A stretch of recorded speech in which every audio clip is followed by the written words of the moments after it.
Hello everyone, here's my Arduino Uno with the love temperature set up. The love-o-meter. And here's our little transducer, our temperature sensor, which converts the temperature into millivolts and then into our input, our analog input, and then which converts it into a digital signal. We write the code, and then in turn we tell it how we want it to light up our LEDs.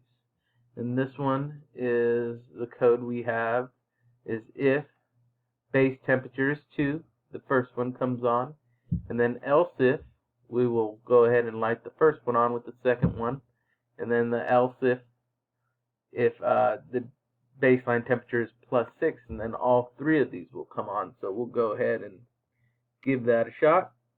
There's our first one. There's our second one.